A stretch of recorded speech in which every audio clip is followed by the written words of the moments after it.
Hello, everybody, and welcome back to Analytical Amateurs, the show where a bunch of unprofessionals pretend to be professional. I'm Alcatabra, and I'm here with Triple M. Say hello. Hey, what's up, everybody?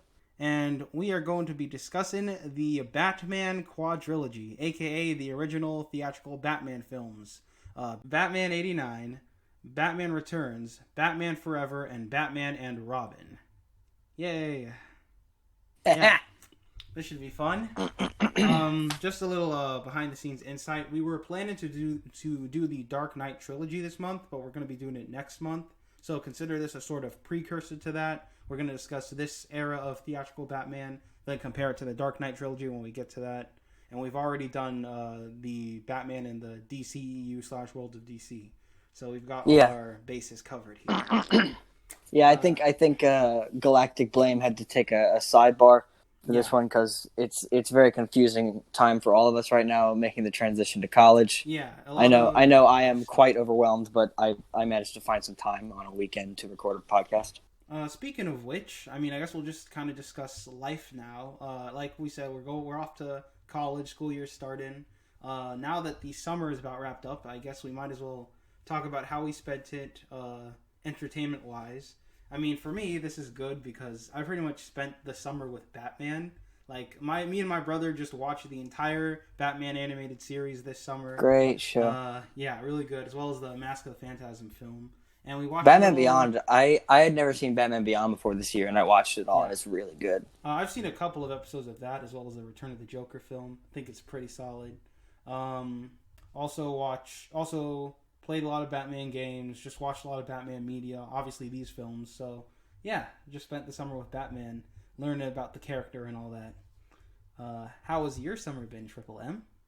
I also had a very DC-centric summer, but mine was more books because I started collecting trade paperbacks of comic books. Mm-hmm. And I've never been a huge Marvel comic book guy. Obviously, like, my second favorite superhero is Daredevil, so I buy a lot of Daredevil stories, but other than that, Marvel never really interests me, because there's not many, like, big Marvel stories, you know? Mm-hmm. Like, you've got, Infinity Gauntlet, and Secret Wars, and I guess Civil War.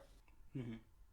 But, I fail to think of other ones, but, with DC, you've got, like, there's like 8 crises and and a bunch of other like really great stuff and like individual stories like Batman Hush and all that stuff. So I started collecting trade paperbacks and I was reading DC Comics all summer and it was great.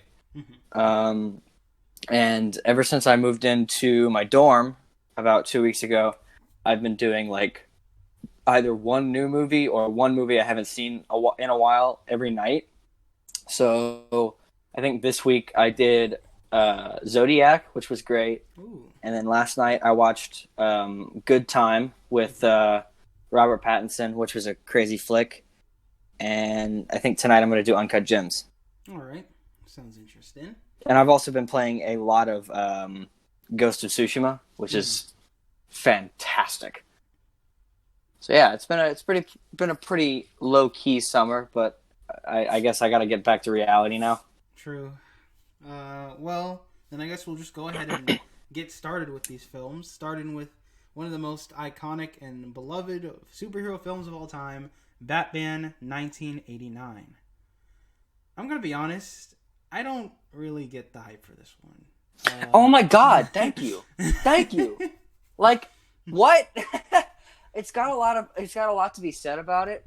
The score is great. Yeah. The Batman theme is iconic. And Jack Nicholson is really great as the Joker.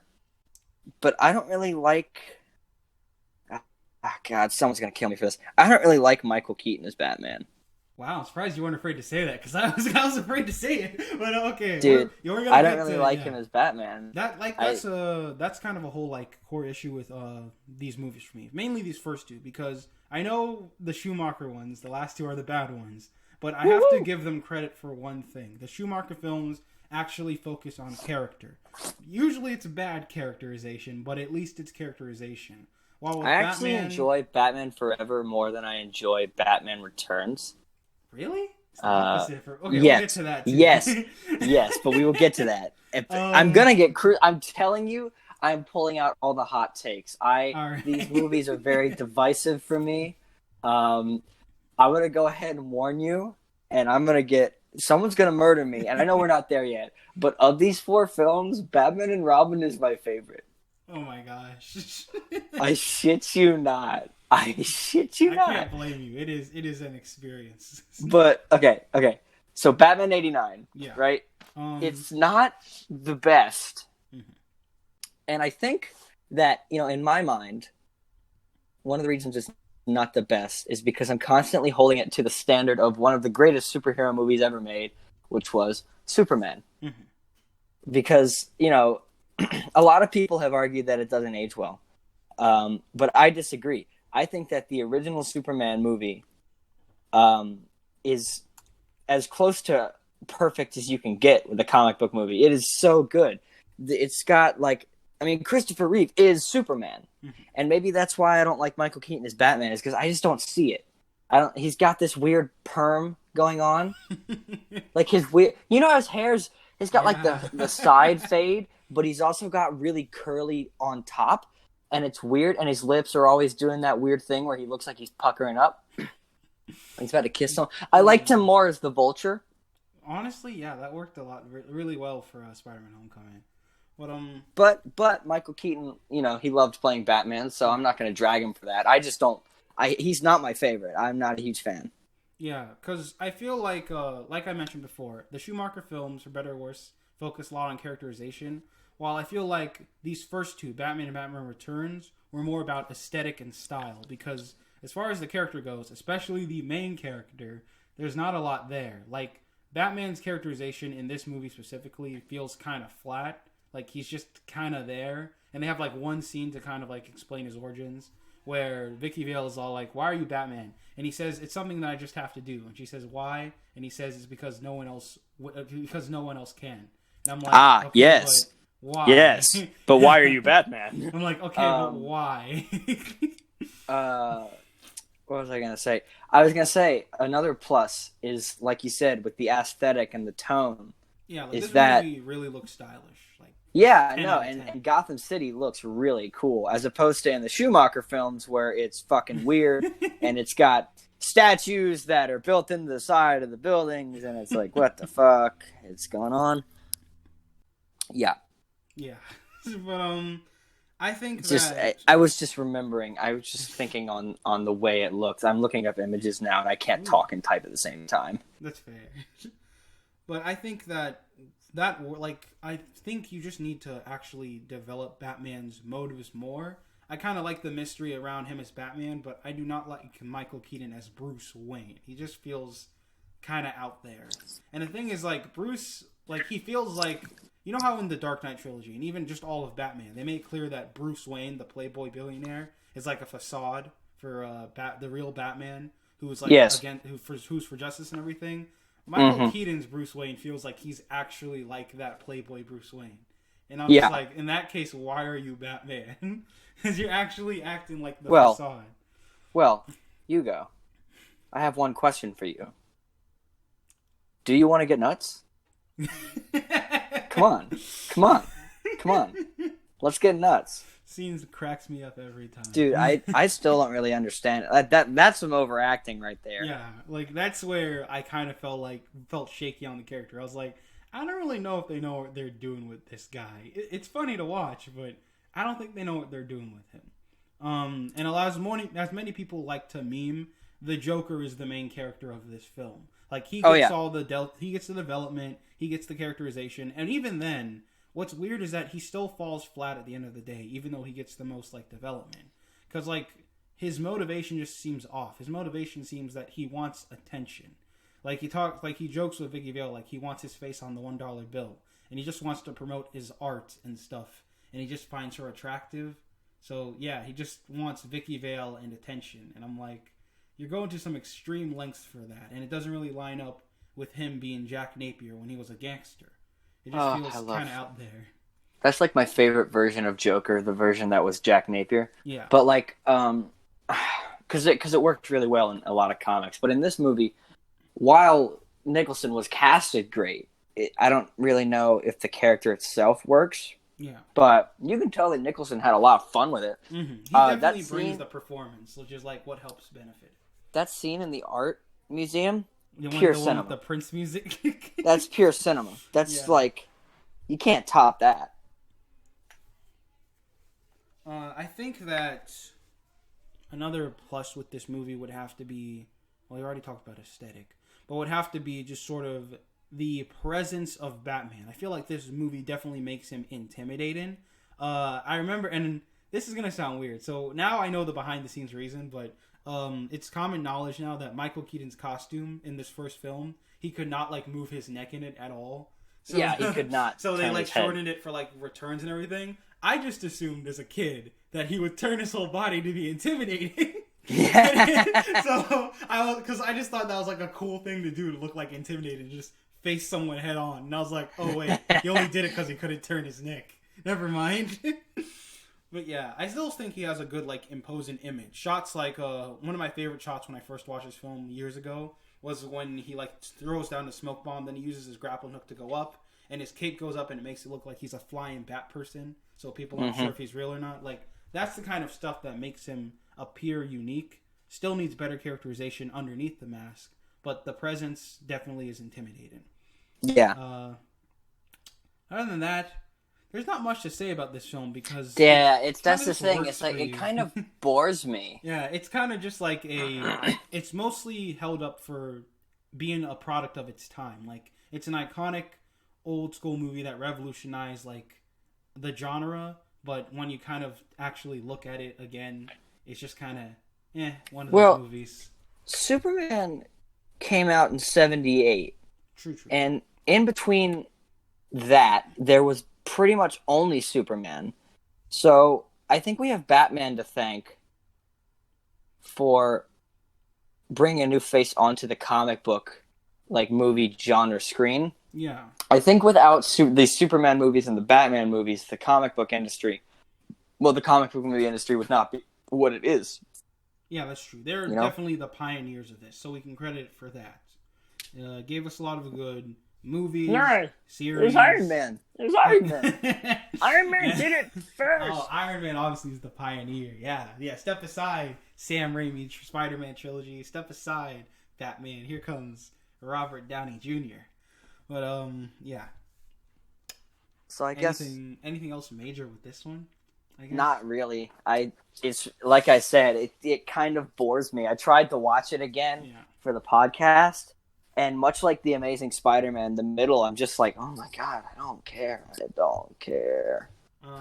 Two little things I guess I'd address is that this film really doesn't go into... Oh wait, no, there's something else I want to address. The first thing is his origin is barely addressed, which feels weird since this was technically his first, like, big blockbuster break.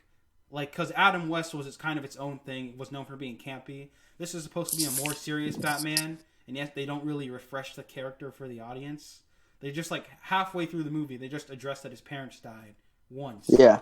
And it turns out that the person who did it was the Joker. Dun dun dun. I have always hated that. Yeah, apparently the original screenwriter hated it too, and, like, kept fighting Tim Burton about it, and he, like, just was demanded that it stay in the film. And I'm just many comic books have tried that, and it just doesn't work. I hate when Joker ends up being the one who kills Batman's parents. It's lazy, and it's stupid. Yeah. The idea of Batman is that the person who kills his parents is a random nobody, right?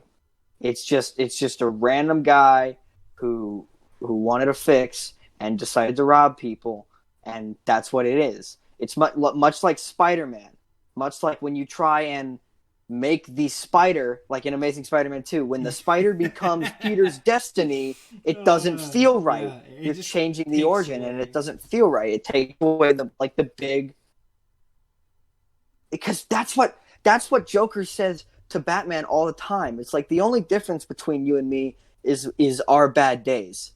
Yeah. We both had horrible, awful days that changed our lives. But they both had... You know what I'm trying to say? Yeah. It's stupid. It's stupid when he's Joker. I'm sorry. I hate it. Ugh. And I think that the problem that really arises from that, because there's such a thing as like tying your hero and villain together, and then there's just making them way too connected. And it's other stuff like, and I remember actually they kind of brought that back up again with the Joker movie, making the whole conspiracy whether or not Joker's related to Thomas Wayne. And I'm just like, I like Batman and Joker being foils, but they don't have to literally be like connected like that. Well, Killing Joke got it right. Yeah. Killing Joke did it perfectly. If you want to connect Joker and Batman, then have Batman be the reason that Joker falls into the pit. Yeah. Like that's a perfect origin. That's the perfect Joker origin. Either you give him that origin, in my opinion, either you give him that origin or you pull a Dark Knight and nobody knows who he is or why he is. It's ambiguity. And that's what makes Dark Knight Joker great. But we'll talk about that next month. Yeah. I don't really like... The reason that this doesn't work, and as you brought up, and I think the real reason it doesn't work is because it pushes Batman a little too far. Because Batman's goal in this movie is to kill the Joker, which is a bit too extreme. I was gonna talk about how Michael Keaton Batman straight up fucking murders people. Yeah, we'll get to that in Returns, definitely. Yeah. But I feel like that's a bit too personal. Like, if the conflict was too... Because I was thinking they could go away with this where Batman actually is really pushed to kill the Joker for this personal reason, but at the end of the day, he doesn't. He actually rises above it, but the Joker dies anyway, so yeah, great, I guess. Like, why? I don't know. I just feel like something like The Dark Knight handled it well, where... Joker was responsible for Rachel's death, and yet Batman still didn't kill him, showing how much he'd grown. And here, he just lets him die, and it just feels wrong to me. Yep. Yeah, I'm not a huge fan of how Joker just... I mean, people get pissed because Ben Affleck kills people. Yeah. And I agree. I don't think Batman should kill, but I think that we can't forget that Batman 89 did it first. True. Batman straight up fucking murders people in this movie. Like it's not as blatant as like branding them or crushing their car into the underside of a boat, but it's pretty messed up. He does kill people in this. Mm-hmm. Yeah, there's this movie. A type of movie. It's just one of those movies where you hold it up for nostalgia, but you might not get the best viewing on a set once you come back to it. Still have nothing against it. Still think it's a good pioneer for the genre, and that it definitely helped the character, even if it hurt him in some ways. So yeah, definitely give it a watch. May not be the best representation of Batman, but still a good movie, I guess. Yeah, there's very little to say about this one, honestly. Yeah, so now let's move on to the other one, I guess. Yeah, Batman Returns. This is actually my favorite, I'm going to be honest.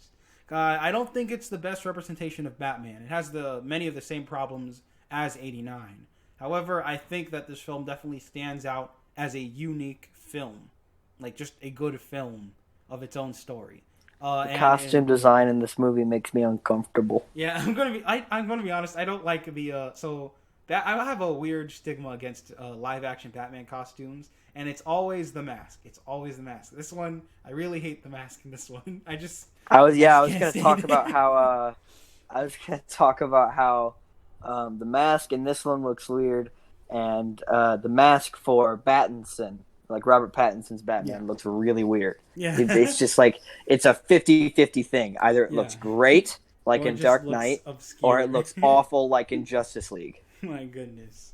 On that note, like I said, I think that this is just a good independent film. Definitely feels like something Tim Burton would do. And it feels, and also has a feel like one of those obscure, like, Batman comics that not many people talk about, but they have, like, their own sort of independent, gritty feel to them. I'm trying to think of an Batman example. Rest in Peace. Yeah, Batman Rest in Peace. Batman like Hush. Tower of Babel. Let me look at my shelf. Hold on, it's right here. Shut up. White Knight. Batman Universe. Joker by Lee Bermejo. Batman Noel. I'm sorry. I have a bunch of stuff on my shelf. I'm a huge Batman fan. I've always wanted to see people adapt. I don't know if you know what Long Halloween is, but Long Halloween Long Halloween would make a perfect Batman movie. It is so good. It's the best Batman story. So would Hush, but they tried it with the animated movie and it was awful, so. Oh, I heard bad things about that. It was garbage, but, I could go on track. about it. I think back on track. This film definitely goes all in with the visual aesthetic that they established in '89, and it really looks good. The plot, like I said, the plot is kind of odd, but in a good way. And I like that sort of creepy independent feel. Apparently, parents did not. I remember all the controversy that happened when this film came out, especially with advertisers like McDonald's. How a lot of parents were upset for how obscure and gritty this film was when it was supposed to be intended for kids. But I think Superman also spoiled people on that. Yeah. Superman was Superman was pretty PG, except for that one scene where Lois Lane fucking dies. Yeah. and he reverses time somehow. But I think that this film, even with its more gritty, gruesome, vile tone, still really worked. I would say that the movie doesn't feel very deep. A lot of people hype it up as this big poetic thing, and I don't really see it. However, I still appreciate the darker tone, and think that it has enough to work. Mainly the characters. The characters aren't really well developed, but they're definitely unique. I give them that.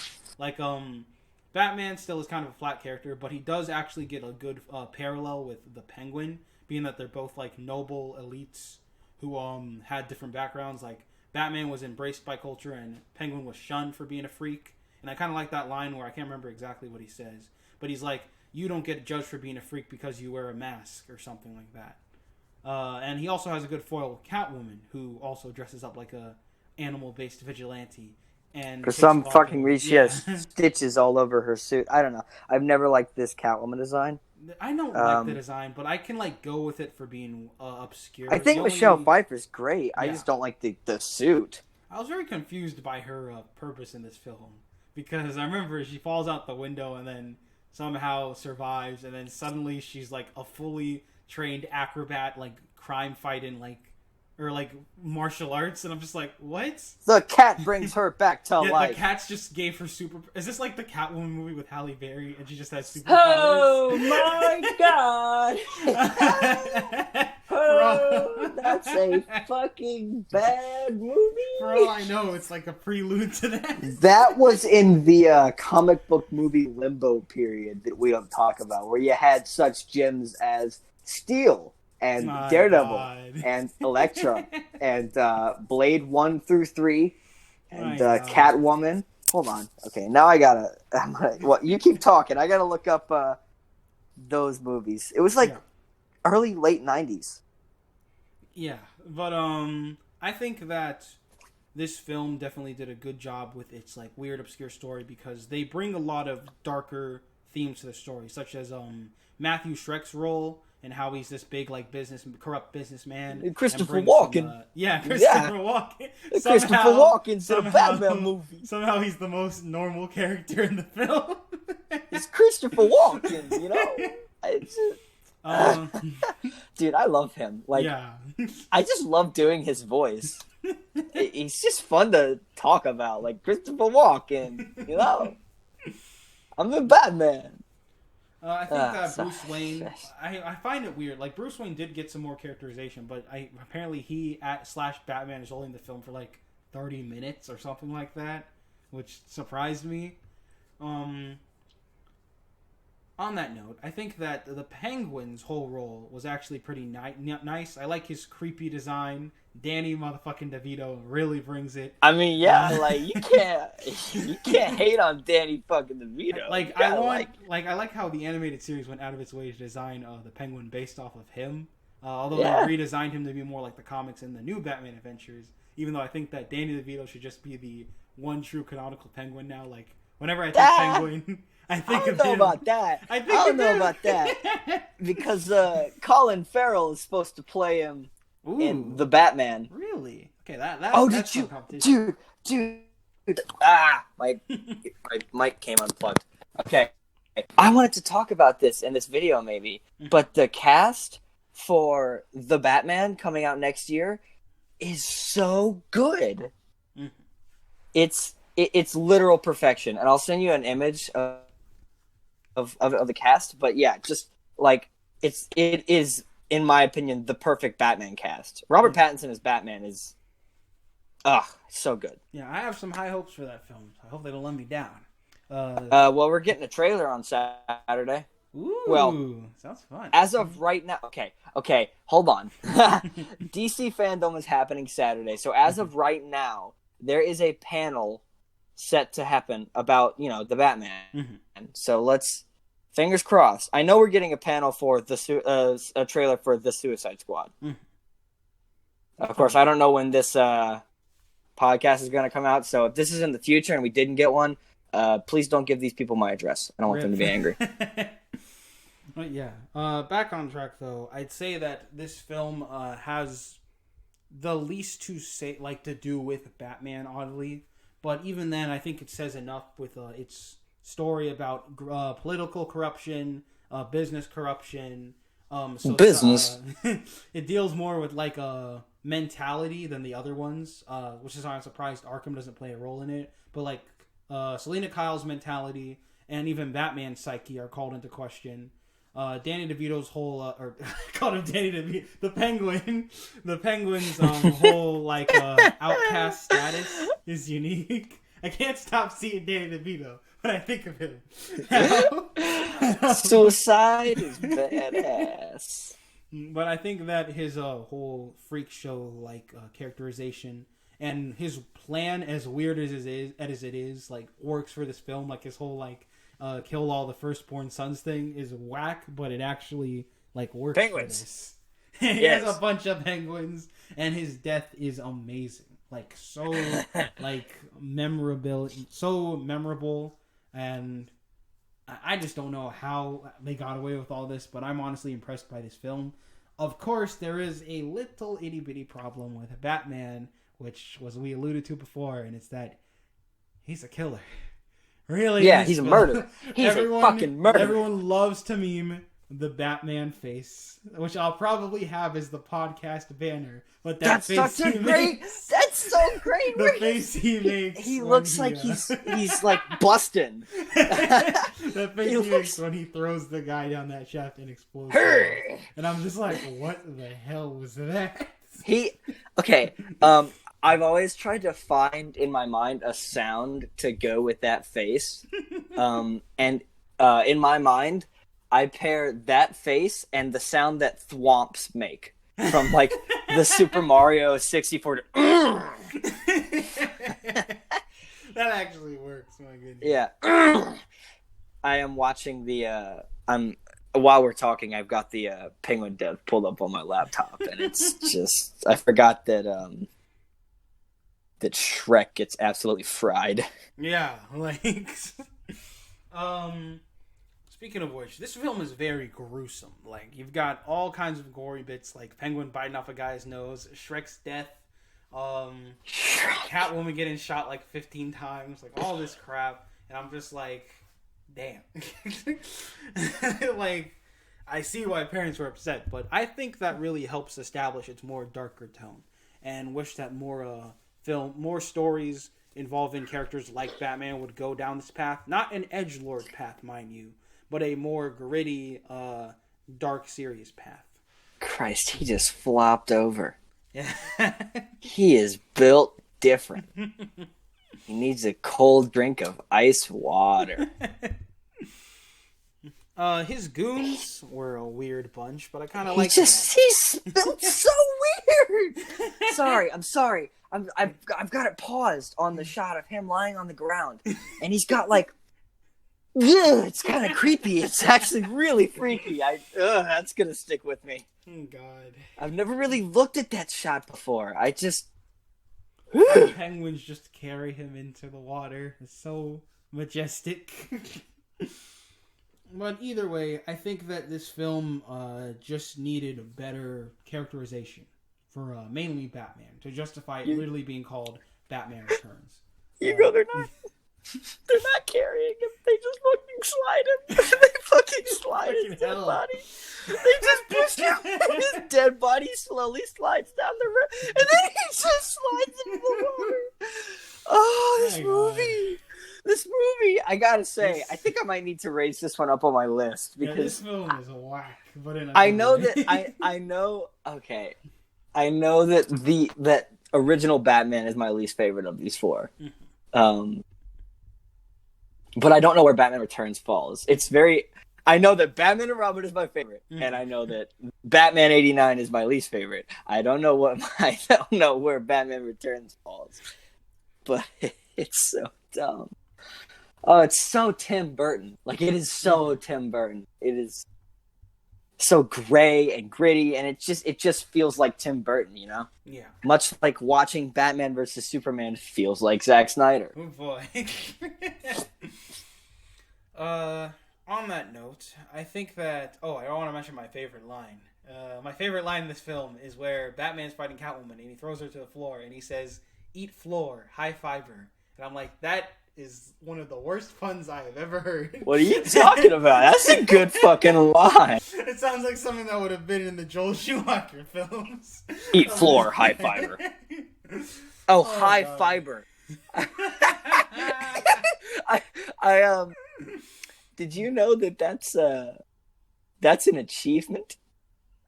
In Lego Batman 2. That's cool. If you slam 20 goons into the floor with Batman, eat floor, high fiber. That's clever. Oh, man. Ooh, the Batman mythos is one whack place, man. But, dude, it's great. It's like every time you turn around, somebody's doing something different. You're never bored. Like, you are never... It's like Spider-Man and Batman. You are never bored. Unless it's Amazing Spider-Man, but whatever. But I think that this film definitely stands out for its creepy aesthetic and should be held out to point out, like, I had this thesis that I was going to bring up. I think I'll bring it up with the Dark Knight films. I'll discuss it briefly here. That you can adapt a comic book character in just about, like, any way, depending on, like, the context of it. So if they want to make Batman this weird, grim, dark, creepy, Tim Burton-esque storyline that has to deal with, like, greed and, like, mental insanity, then they should go for it. Yeah. And I'll go more into this with the Dark Knight trilogy next month. But I definitely love this Batman movie just for being a unique film. Is it the Penguin? No, it's fucking... Now it's high fiber. Dude, these movies! These movies are gems, man. So do you want to move on to Forever? Yes, we'll go on to Forever, which, first of all, why did you call the third one Forever? Like, that's a missed pun for the fourth one. Should have called it something else and called the fourth one Batman I would have called this one Batman and Robin, if I'm being honest. Yeah, this should have been Batman and Robin. The next one should have been Batman Forever. But, either way, let's talk about Batman Forever and this whack-ass movie. I watched this, like, a week and a half. Fuck you. I watched it for the first time, like, a week ago. It's a good movie. Fuck you. Whack. Fuck you. I appreciate what it's trying to do. This movie's whack. Dude, let's talk about the fact this movie confuses me because I know we're spoiled on cinematic universes now. Yeah. I know back then they really didn't care about a cinematic universe. They just wanted to make movies, which is probably why the actor for Batman changes twice. Yeah. But it always makes me laugh because in my mind, I'm sorry, this is so stupid. In Batman 89, Billy D. Williams plays Harvey Dent. And then in this film, in Batman Forever, Tommy Lee Jones plays Harvey Two-Face. They're two separate characters in my mind. They're two separate characters. Oh goodness, because this Tommy Lee Jones's Two-Face is literally just the Joker for me, and Riddler is just the Joker with smarts. And no, I cannot stand Tommy Lee Jones as Two-Face. Who the fuck? Who looked at Tommy Lee Jones in that casting office and was like, you know what? I can see it. Apparently, he took the role for his son because his son liked Two-Face or something. Wow. Son must have been pissed off. I know.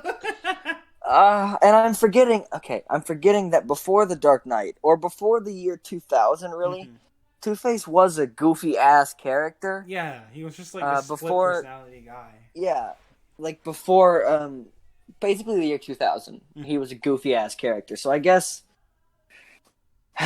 this version is true to that, but I can't stand goofy Two-Face because I think that Riddler and Two-Face and Bane are my 3 favorite Batman villains.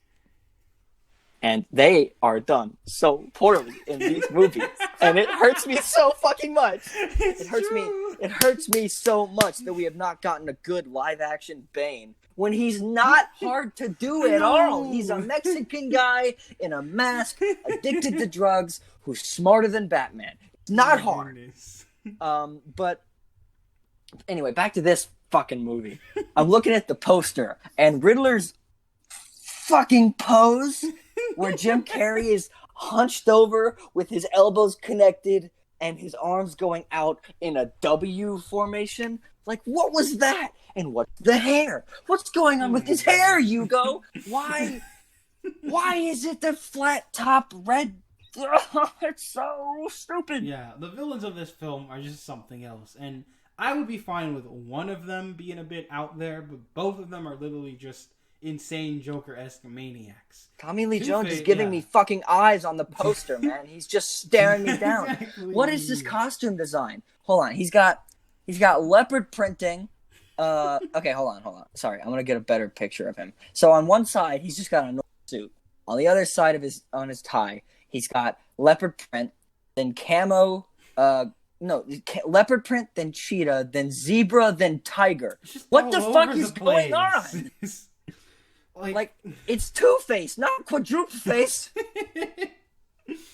Goodness. And the way he acts, I don't know, it just doesn't feel right to see him in live action being this weird split personality guy who's talking like he's 2 people at once.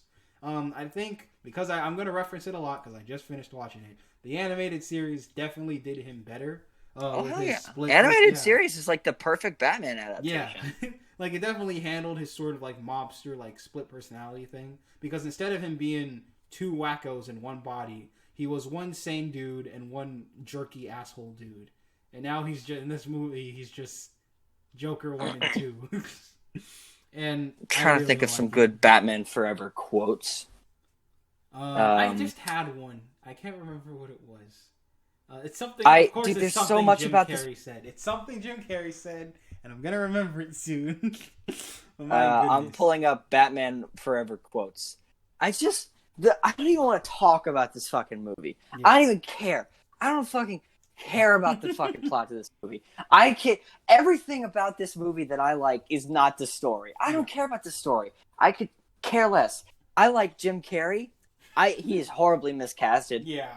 But I don't know why I love him. Yeah, I have no idea why they cast him as Lex Luthor from BVS, but it works, I guess. That's the thing. That's the thing. Is we've got son of a bitch. We have Batman Forever, where the Riddler is basically smart Joker, and then we have Batman vs Superman, where Lex Luthor is literally Riddler. My gosh, we're never gonna get it right, Riddler, are we? Well, hopefully they'll get it right next year. Yeah, but I think that this film, like I mentioned before with Joel Schumacher's Vision, he definitely excels in the character department. At least he gives them some characterization, even if it's not perfect. And I'm gonna be honest, Val Kilmer is my favorite Bruce Wayne in this saga. I actually really my God, I was going to say that. He's Everyone really good. Everyone gives him flack. They're all like, he's just the boring one, while George Clooney's the weird one and Keaton's the best. And I'm like, really? No. I think Kilmer is a bit dull in places. He doesn't really feel he'd be a more edgy Batman-esque character. But I think that he definitely still works as Bruce Wayne. And he actually has a character arc in this, for once. They actually delve into his past and his psyche, and I like the whole repressed memories arc that he's going through. His relationship with, what was her name, Chase? Chase Meridian. Yeah, his relationship with her is so dumb. Like, Vicky Vale, I gave a pass. Vicky Vale was okay. Catwoman worked pretty well. And Chase is just... When they see each other and she just goes, hot entrance, I was like, I'm gonna hate this person. I'm automatically gonna hate... I know I'm gonna hate this person. Fucking... Oh! There it is! That's what I'm looking at right now. I pulled up Batman Forever quotes. And the first quote is from the Riddler. Joygasm! Oh my gosh. And the second quote is hot entrance. And the third quote is, one man is born a hero, his brother a coward. Babies starve, politicians grow fat. Holy men are martyred, and junkies grow legion. Why? Why? Blind, stupid, simple, doodah, clueless luck. Thank you, Two-Face. Christ. Harvey Two-Face. What the hell? Well, yeah, this movie's just an anomaly for its whack-ass characters. The bat signal is not a beeper. Robin feels kind of weird in this film. Like, he just kind of shows up, and he's kind of a punk teen, and I hate the scene where he steals the Batmobile. And, like, what was that scene? Literally just, like, Robin goes out for a drive, some girl's about to get gang raped by a bunch of, like, thug clown people. Then he just shows up, and they're all like, he's Bat Boy, lol. And then he just beats them all up, and then the girl says... Why didn't you quote this? This is my favorite quote. Doesn't Batman ever kiss the girl? And then Robin kisses the girl, and I'm just like, what is this? I hate Robin. He is very in these movies. Punky. He's the worst. He's the worst. I don't know if it's the design or he just looks too old. He just doesn't feel right to be here as a character. Dude, oh my god. On the Batman quotes thing, it's just, this is a whole fucking conversation between Batman and Chase, and it's awful. Like, their sexual tension is so stupid. It's so bad. Last night at the bank, I noticed something about Two-Face. It's his coin is his Achilles heel. I know, you called me here for this? Bat signal's not a beeper. Are you trying to get under my cape, doctor? And then he's like, it's the car, right? Chicks love the car. And then Robin says it in Batman. And yeah, I thought that was just a Robin thing. Until I watched this again, I'm like, oh, it's a recurring joke. Oh, he said it in this one. Dear God. Yeah, this film. Joker and I called him Joker and Two-Face because that's what they are. Riddler and Two-Face, his relationship is very obnoxious. I must give them credit. You know, Tommy Lee Jones hated Jim Carrey behind the scenes for this film. Oh my god, yeah, they hate each other. Fuck it, because Tommy Lee Jones, and this is very ironic considering the role he was playing, but Tommy Lee Jones is a very serious actor. Yeah. Jim Carrey is an idiot. I love him. I love Jim Carrey, but he's a fucking idiot. He's just so dumb. Like, he's so goofy and all over the place, and he's the life of the party. And Tommy Lee Jones is like, shut the fuck up. And yet he played Two-Face. Oh my god, I don't get it. I just don't get the casting in this film. There's one good casting choice, and it's Batman. Yeah. And I guess in some circumstance, Jim Carrey would have worked as the Riddler, but I don't think it worked in this case. They should have just gone back in time and gotten Jesse Eisenberg. He'd do it perfectly, I'm telling you. I need a name. Batboy? Nightwing? I don't know. What's a good sidekick name? How about Dick Grayson, college student? Screw you! My god. Other than that, the plot is whack. It's barely there. Yeah, it's... Riddler's doing what is Riddler's weird... plan? He wants to use like a weird VR TV headset to drain everyone's minds to do something. I think he wants to make himself smarter, but isn't he already smarter? So why does he want to make himself smart? Other than that, Two-Face is just here because he wants to kill Batman because apparently Batman wasn't fast enough to save him.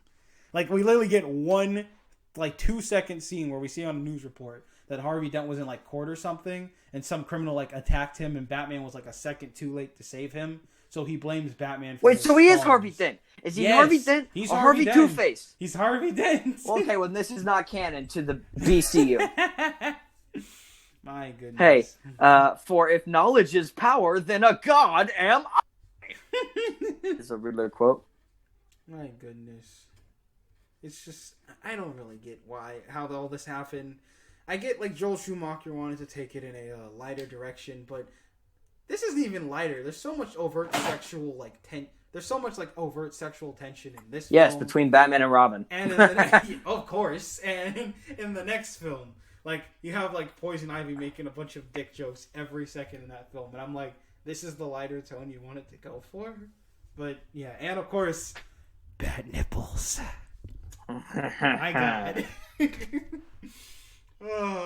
Why are there nips on the console? Can someone just please go behind the scenes, ask these people why? I want to go back in time and ask Joel Schumacher why. Just why when you designed this costume, what told you? You know what this needs? You know what Batman needs on his costume? Steel nipples. You just gotta. And you know what we gotta do? A close-up shot of said steel nipples while he suits up. And then the ass. Up. We gotta zoom in on the ass. How can you forget the ass? Like, oh my God. I've always loved the Riddler line. Tell the fat lady she's on in 5. Yeah. I don't know. I just really like that line. Like, it's kind of a badass line. Like, honestly. My goodness. Yeah, but I mean, the Riddler has the best. Riddler has the best dialogue in the fucking movie. Like, all of these quotes are so good. This is your brain on the box. This is my brain on the box. Does anybody else feel like a fried egg right now? Or just like, don't kill him. If you kill him, he won't learn nothing. My goodness. I just think that a shame is that there were a lot of good deleted scenes for this film. As I saw, like, behind the scenes. The only problem is they're deleted scenes. Does not save the film. Still whack. I'd probably have fun laughing at it again if I rewatched it, but there's not much here. It's just a bunch of undercooked ideas. The only real standout part is just the characterization of Bruce Wayne. Hugo. Yeah. You might be in luck because much like Zack motherfucking Snyder and David motherfucking Ayer, there is now a Release the Schumacher cut of Batman Forever. Did you know? Some people out there are so dedicated. Some people out there are so dedicated to this fucking movie that they want another version of it. I knew it was a matter of time. I'm looking it up. I'm looking up Release the Schumacher cut. This is a very recent thing. My God. Release the Schumacher Cut is a fan-led campaign to release a longer version of the 1995 superhero film. You want to see more of this film? Why do you want to see... Kevin Conroy! No! Kevin Conroy signed the petition! Kevin! You were the true Batman, Kevin. Kevin Conroy is Batman. Mark Hamill is Joker. If Mark Hamill like signs it, then I have to legally. Of course. Dude, Batman, no. How could you? It's not even like a studio interference type shit. It's just we want to see more scenes. Give us more Jim Carrey. Why? We're gonna end up talking about this movie forever. We should probably move on to the fucking. Yeah. Now for the. What's sad? You know what's sad? What's sad is that Batman Forever and Batman and Robin have the only live action on-screen appearance of a Robin. Oof. Unless we're talking about fucking Titans, and Titans is Batman. Garbage.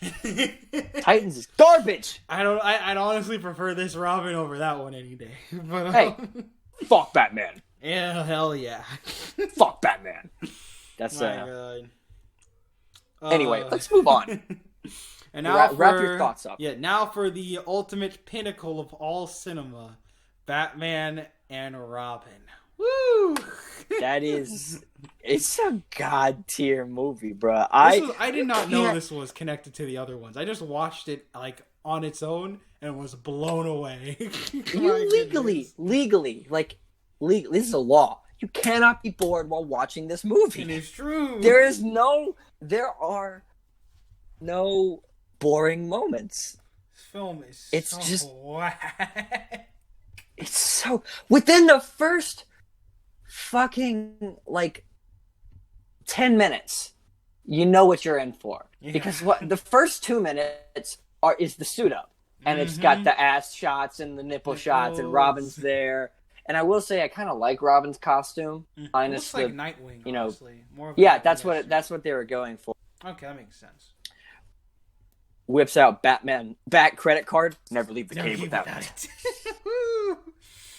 Oh, so many iconic moments. I want a car. First line did is, the car. I want a car. This is why Superman works alone. And I was just like, Superman's in this universe? Holy shit. My goodness. Let's kick universe. some ice.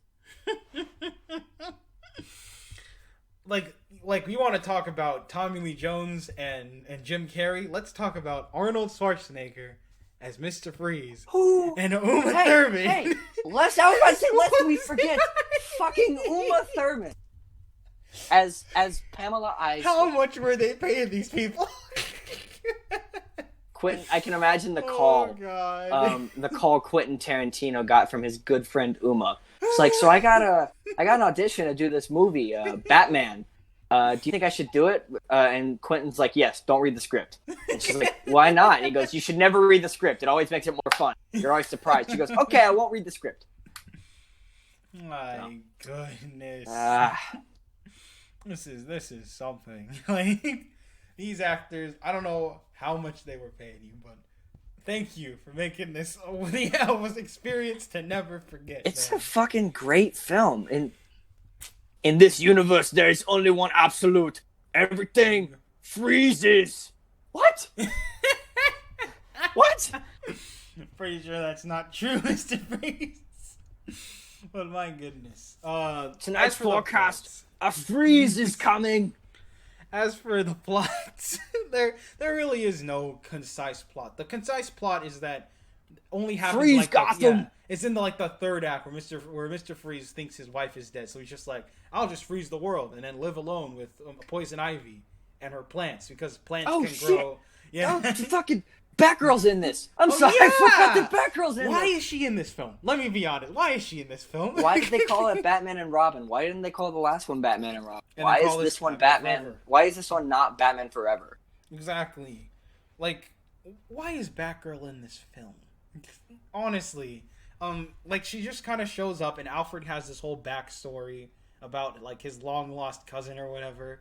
That was dumb. Yes, like, I'll give the movie credit. I like that they actually characterized Alfred and gave him some agency. The only problem is that his whole like family subplot, we just don't care about it because it's pointless. But dude, I'm sorry. I'm just reading these fucking quotes, and I forgot about the scene where Batman drops in. He goes, "Hi, Freeze. I'm Batman." Why is George Clooney Bruce Lee? You know, we talk about George Clooney, man. Like. Oh my gosh. It's so good. It's so good. George Clooney feels like he smiles way too much. Like I get he's having fun with the role, but he seems like he's acting like Ocean from Ocean's 11. And rather than Batman, and I'm just like, I don't know. This I'm sorry to keep bringing up quotes. I mean, like, this I don't want to offer a valid criticism of this movie because the whole movie, no shit, it's bad. Yeah. But I'll get to my real philosophy in a second. But this movie has my favorite Bane quote, comics or movies. Mm-hmm. There's two, right? Mm-hmm. The first one is Bane. Of course. It's a good Bane quote. It's a good Bane quote. And the second one is when Poison Ivy's like, "Come on, Bane, let's get the monkey business." And he goes, "Monkey business." I'm just like, why did he say that? I'm like, yes, that is Bane. That's the guy that broke Batman's back. On the note of quotes, my favorite quote or moment in this film is the birth of Poison Ivy, where that scientist guy who's totally irrelevant and is just in the film for like 5 minutes. Like, is like, help me make super soldiers. And she's like, no, you're crazy. So then he says, well, I respect your opinion. Sadly, I am not good with rejection. I'm afraid you'll have to die. Ah! And he screams and throws her away. I'm just like, what the fuck? the moment had me rolling on the floor. That is literally beautiful right Hey, man, he knows what he wants, and he gets shit done. I cannot fault the man the true hero for getting of this film. shit done. The true hero of this story. My goodness. On the note of Barbara, like, Bane is also completely pointless in this film in retrospect. Like, I feel like he's just there to distract, like, the good guys so Poison Ivy doesn't just get her ass whooped. Like, you know, why does he even work for her? Like he just decides to work for this lady. Oh, that's the answer, of course. He's like... Dude, I'm looking up, I looked up Batman and Robin, and I went to images, and the first image is a George Clooney quote, and he goes, I watch Batman and Robin from time to time. It's the worst movie I ever made, so it's a good lesson in humility. Oh, George Clooney. It's not, okay, all right, that is a segue to my next point. Mm-hmm. I would like to go back in time, and I would like to sit on the set of this movie, because there is no fucking way that they made this movie unironically. Yeah, they must have. There's no way they didn't know what they were doing. There's no bad. way they watched the test screenings and they were like, okay, yeah. This is good. We like good, like, very good. Like it's literally two opposite ends of the scale from Batman 89 and Batman and Robin. There's no fucking way that they made that movie unironic. It's literally impossible. I mean, in all fairness, I refuse to believe it. In all fairness, you've seen Justice League. You've That's seen different. the kind of shit they film in that film. That's different. Okay. There's a difference between a bad movie like Justice League or Amazing Spider-Man 2 that doesn't think it's bad. But, oh my god, every second of Batman and Robin is so stupid. How did they not know? I must say, the extras really boost the camp of this film. Just feels like something out of Sam Raimi's Spider-Man. The extras really give it their all, and it makes it even more fun to watch. Those two, during the final battle, those two random scientists who are in the lab as Batman's fighting Mr. Freeze are two of my favorite characters in this film, and all their reactions are hilarious. But yeah, I think so. This film is a perfect example of actors just going what the hell, let's get it over with. They're just throwing it all out there. A bunch of A-list actors in this film for no reason. It is truly a masterclass of cinema that will always be treasured for time. This is probably my favorite. I swear to God, I can't. This is probably my favorite So Bad It's Good movie, if I'm being honest. It is. Dude, that's the thing. I was at the lake house. I was at my friend's lake house. And we were like, okay, we want to watch something, but we don't want to pay attention to it. So what do we have on? I'm like, well, we have HBO Max. You guys want to watch Batman and Robin? And they were like, fuck yes. And we just threw it on. And I've seen that movie so many times that I was just like, what killed the dinosaurs? The Ice Age. I looked up. I'm just looking at Batman and Robin related stuff, and there's a review of the newest Batman event called Joker, which is really fucking awful. And this article says Joker War turns Batman and Robin movie into The Dark Knight. So apparently it's that much worse. I've only read the first 2 issues, but I like it. My goodness. For some actual relevance stuff, some things I want to address. For one, I wrote down that Julie Madison is the most pointless love interest in a movie ever, and she is. Did you ever remember Julie that? Madison's in this movie?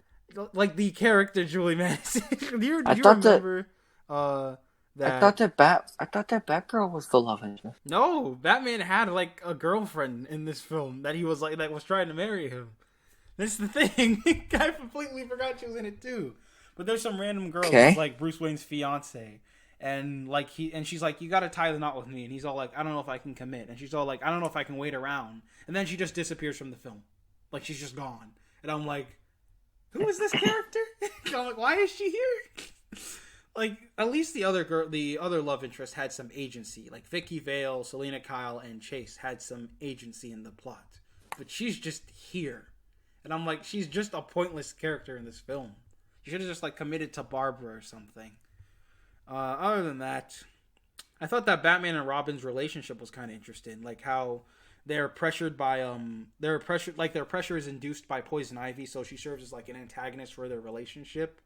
Yeah, sure. That's what they were going for. Not weird sexual tension. That too. The only relevant part, this is the only relevant part of the film. Their sort of like inability to get along and having to eventually work as partners.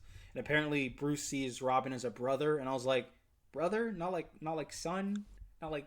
That's another problem I nephew? have with these movies. Is Dick Grayson is like as old as Bruce Wayne. Yeah, he's basically his brother. I'm just like, didn't you like adopt him? So isn't he more of a son? I don't know. Like, make him like a couple years younger. But yeah, I think that honestly, the only problem is they already explored this in Batman Forever. So my personal opinion is that this movie should have been about Robin outgrowing Batman, like him becoming Nightwing or something on his own. But that would require actual work and development. Speaking of which, if Warner Brothers is listening and you're still making Lego Batman films, I have a perfect idea for Lego Batman Movie 2. Because I know there's some rumors that it's going to be canceled. Please let me write that film. I love the first Lego Batman movie. That has literally nothing to do with this. I just want to bring it up. I love Lego Batman movie. Would love Dude, to write that's like one of the best Batman movies. Yeah. It's a great movie. It's the best Lego movie in my opinion. Fun fact related to this film. You know how Billy D. Williams was recast as Harvey Dent, but he gets to voice Two-Face in the Lego Batman movie. So yeah, he kind of I knew that. Throwback. That was interesting. Anyways, there's not really much to say about Batman and Robin because it's so whacking all over the place. No, I think we're done. Yeah. It's a hilarious movie, and to criticize it is missing the point. Last thing I want to watch two things I want to touch on, or three things. Three little random nitpick notes. The first one is the motorcycle race in this film was the most pointless thing ever. Literally did not have to happen. Did nothing for the story. Number two, there's a moment where Mr. Freeze thinks that Nora's dead, so he like has one tear and it freezes, and it makes me laugh every time. I don't know why. I just think that I love the scene where Robin is going down a ramp, and and Batman turns off his motorcycle because that's a fucking thing, I guess. Yeah, and he gets off the motorcycle and he looks up at the camera and he goes. He just screams at Batman. And it's so stupid. Like, it's worse than the Darth Vader no. It's like... And last little nitpick is that Arkham Asylum looks like a castle from The Legend of Zelda for some reason. Like, it's this, like, big, ancient, medieval location. And I'm like, isn't it just an insane asylum? Like, why is it, like, freaking Alcatraz or something? But, yeah, I thought that was funny. Yeah, it's dumb. That leaves us with some just general All right, well, just some general thoughts I want to go over. A couple things. First of all, is just a Batman ranking. What is your ranking of the three Batmen from best to worst? I guess Val Kilmer, Mm-hmm. George Clooney, based purely on looks, and then Michael Keaton. I know I'm gonna get some shit for that. Ooh. I just don't like him. I just don't. He Mine just doesn't. I don't blame you, honestly, but I'll be more lenient on him. Like, mine's Kilmer is number one. My second is Keaton. And my third is Clooney, because while he's got the looks, I just don't like his charisma. He doesn't really feel like a Bruce Wayne to me. Other than that... So, I mean, he does look like Bruce Wayne. Yeah, George Clooney looks a lot like Bruce Wayne. Maybe it's the eyes. Something sets them off about me. I always think the way to get Bruce Wayne right for me is the hair. Yeah. It's like the hair and the jaw. I don't know. My ideal Bruce is Christian Bale, but that's just because I'm so partial to those movies. Other than that, I think that this since we need there's no I'm gonna be honest, there is no lesson of filmmaking to this episode. We're just here to laugh at these movies. But if I had to give a lesson, it would be challenging nostalgia, just because something... And know the character. Yeah, just because something's nostalgic or of its time doesn't mean it can't be challenged. I know a lot of people hold up movies like these, the Sam Raimi Spider-Man trilogy, the old Superman films, as like untouchable classics, but at the end of the day, they're still movies. You can critique them, you can laugh about them, you can have fun with them. They're movies. Yeah. Some people need to learn that about the Sam Raimi Spider-Man movie. Ooh, if you critique those movies... If you even, utter the word Spider-Man 3 is not good, somebody's going to rip your dick off. And My I mean, it's God. not good, but you didn't hear that from me. Yeah. Did you know that Batman Forever was supposed to be called Batman Continues? Apparently, That's worse than Batman Forever. That was the working title when Tim Burton was still on board. Can you imagine how funny it would be if Batman Returns ended with "to be continued" and then the third one was Batman Continues? I saw the bat suit that Tim Burton had in mind, and it looks better. I'll post a picture if I can for Batman, his version of Batman Forever. But yeah, I can't wait for people to start going release the Burton cut of Batman Forever. It's only a matter of time. You know what I want to see? Before we go, you know what I want to see? I would like to see Nicolas Cage as Superman. Ooh. I would like to. I would like to see that. Nicolas Cage. I know they referenced it in like Teen Titans Go, the movie. Well, he played him. He played him in Teen Titans Go, the movie. But it's so dumb. Speaking of which, speaking of casting and stuff, are you aware of the rumors of Michael Keaton's return as Batman, possibly? Like some people. I don't want to talk about it. Some people are saying he'll come back in Flashpoint. We'll talk about it. We'll talk about it after Fandom Saturday. Because there's a panel for just about every DC property on it. Mm-hmm. And I guess before we go, our recommendations. We now give recommendations for properties and things we like related to entertainment on the podcast. So, Triple M, you got a recommendation for this month?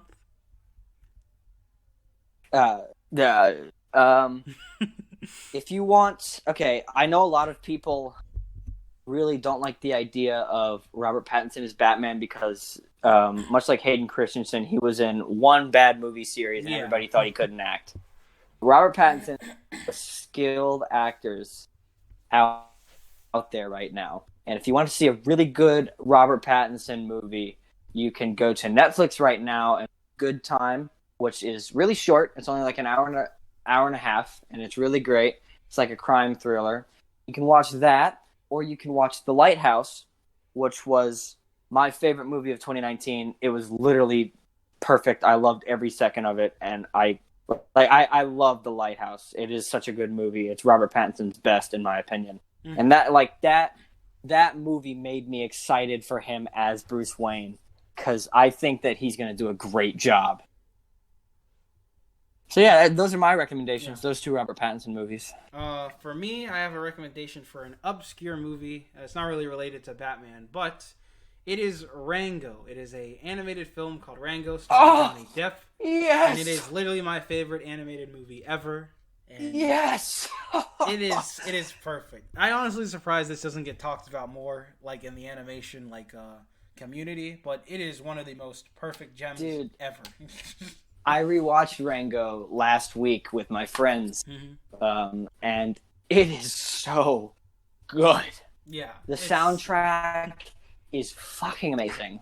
Like, it's a film that thrives on weirdness. It's weird, it's obscure with its designs. I love how everything's purposely non-symmetrical. But for the plot, it's a homage to old Western films starring a bunch of talking animals. And I like that it goes against the whole generic, clean-cut, talking animals animated film stereotype you see nowadays. Because it's really out there. It's pretty vile. It's got some good adult humor that goes over kids' heads, stuff like that. I know a lot of people don't like Johnny Depp, but I think he really did well in this film. So, yeah. If you like crazy action and weirdness, definitely give this a go. Yeah. But yeah, that's about it. Yeah, that's about it. Next week, we will cover the Dark Knight trilogy. Next month. Next month. Hugo. Month. Right. It's okay. My head's all over the place. Before I go, I just have to say, eat floor, high fiber. Hell yeah. Thank you for listening, everyone. Thank you, everyone, and good night.